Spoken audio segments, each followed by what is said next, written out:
Hi, herzlich willkommen zu unserer ersten Latte Art Tutorials-Tafel. Ich bin Nico und werde euch über verschiedene Videos begleiten und in die Latte Art Welt einführen. Bei dem heutigen Video werde ich mich auf die Grundlage der Zubereitung des perfekten Cappuccino fokussieren, und zwar wie man diese cremige und feinporige Konsistenz des Milchschaums hinkriegt und wie man später die Milch in die Tasse gießt, um einen Cappuccino mit einem Herz zu verzieren. Für die Espresso-Zubereitung verwende ich unser Espresso Nero. Es geht um unsere 75er-25er Barmischung mit einem kräftigen Körper, schöne Nussnoten und eine schöne nussbraune Crema. Da es beim Aufschäumen sehr wichtige Punkte gibt, die fixiert werden müssen, wird dieses Video etwas länger dauern als die kommenden. Von daher lassen wir das Ding nicht warten und gehen wir ans Werk.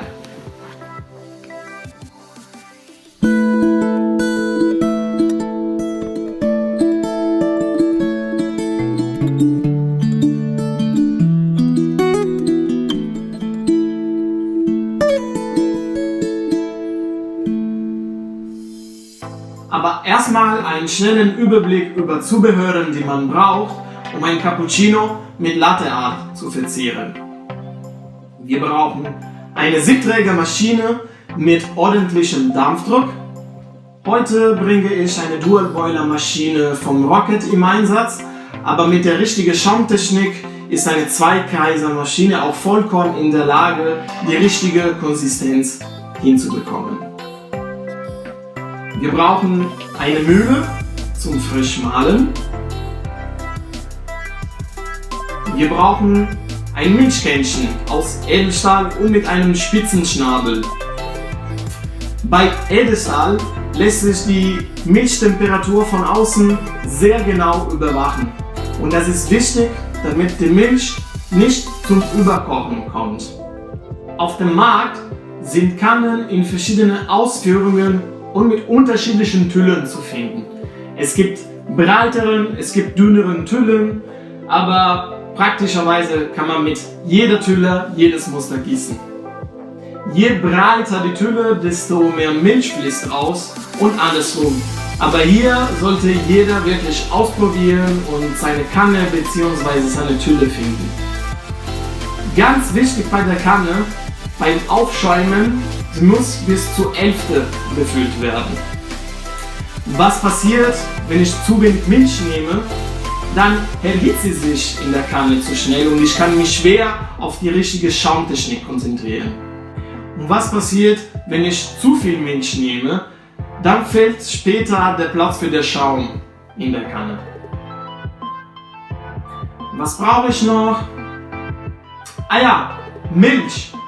Heute verwende ich frische Vollmilch mit 3,5 Gramm Fett und 3,3 Gramm Eiweiß.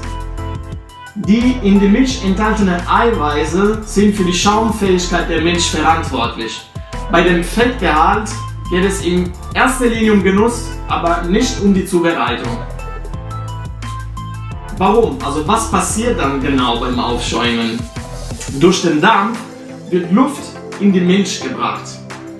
Diese Luft wird von Eiweißmolekülen umhüllt und auf diese Weise entstehen viele kleine und feine Luftbläschen, die den Schaum bilden.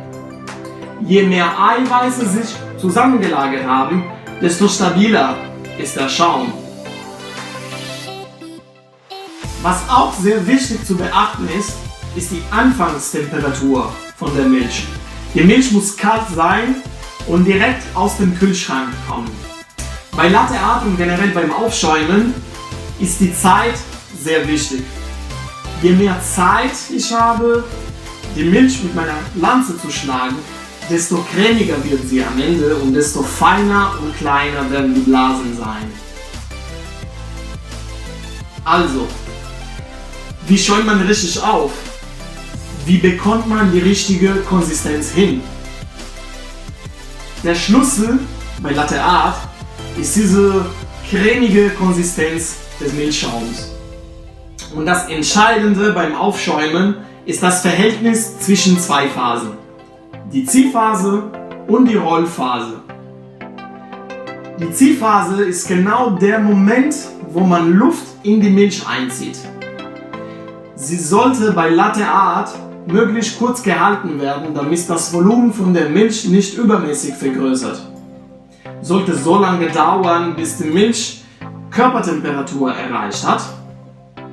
Und bei der Ziehphase hört man dieses typisch zischende Geräusch vom Aufschäumen.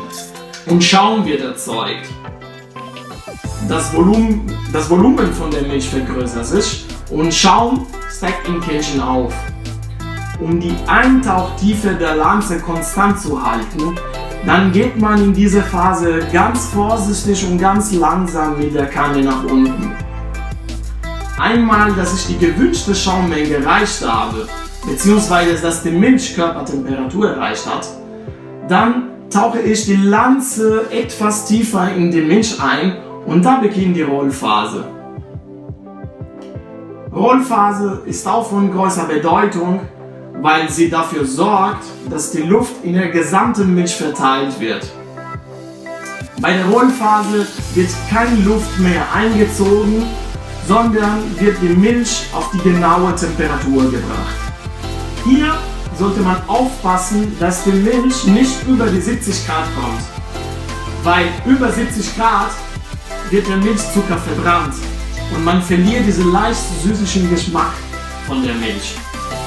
Ab 70 Grad fängt das Milcheiweiß an zu gerinnen und der Schaum wird immer fester. Milchtemperatur lässt sich von außen sehr genau überwachen. Wenn man die Kanne wieder am Griff nimmt, dann kann man ganz gemütlich die andere Hand an den Kännchen legen, um die Temperatur zu kontrollieren. Wie gesagt, Höchsttemperatur liegt ungefähr zwischen die 65 bis 70 Grad. Und das ist praktischerweise genau die Temperatur, die man noch als aushaltbar empfindet. Einmal, dass ich die Temperatur erreicht habe, dann ist Schluss mit Schäumen. Immer. Wenn ich bis dahin nicht eine gute Schaumqualität hinbekommen habe, dann hole ich danach nichts mehr raus. Also, dann noch wichtige Sachen. Vor jedem Schäumen kurz das Dampfventil aufdrehen, um Kondenswasser abzulassen, bis nur noch trockener Dampf kommt. Nach jedem Schäumen sofort die Lanze mit einem sauberen feuchten Tuch abwischen und direkt danach Dampf wieder aufmachen und Milchresten aus der Düse zu entfernen. Um die richtige Position der Lanze zu finden, ihr könnt die Tülle der Kanne als Führung benutzen. Die Düse ungefähr 1 cm unter der Milchoberfläche anbringen und die Lanze nicht in die Mitte der Kanne, sondern etwas versetzt eintauchen. Diese Stellung ist sehr wichtig, damit die Milch beim Schäumen in eine Wirbelbewegung kommt. Um einen cremigen und glänzenden Milchschaum zu bekommen, ihr solltet nach dem Aufschäumen eure Kanne leicht schwenken und auf die Arbeitsplatte klopfen. Auf diese Weise fallen größere Bläschen in sich zusammen. Nach dem Schäumen sollte man mit der Verwendung des Schaums nicht zu lange warten, da er sich sonst wieder absetzt.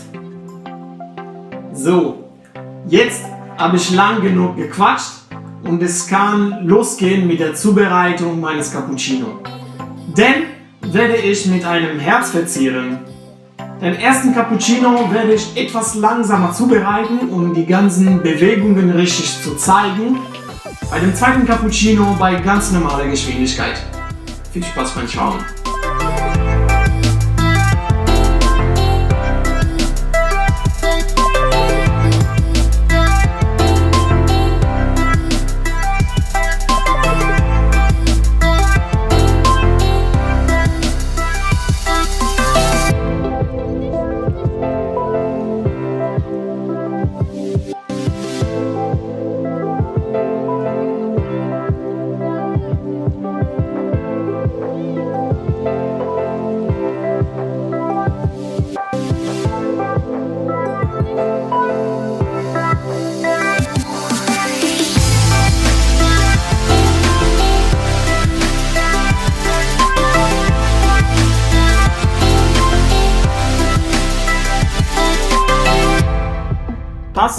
im 45 Grad Winkel halten und Kännchen 3-4 cm weg vom Tassenrand.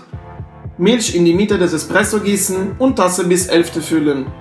Dann Kanne nach unten, Tülle sehr nah an die Crema, Kanne leicht umkippen, Tasse langsam aufstellen und Milch gleichmäßig rausfließen lassen. Wenn die Tasse wieder gerade ist, Kanne wieder nach oben und den entstandenen Punkt in die Mitte durchtrennen. Ich hoffe, das Video hat euch gefallen. Nächstes Mal werde ich euch zeigen, wie man anderen Figur gießt, beziehungsweise Tulpe und Blatt.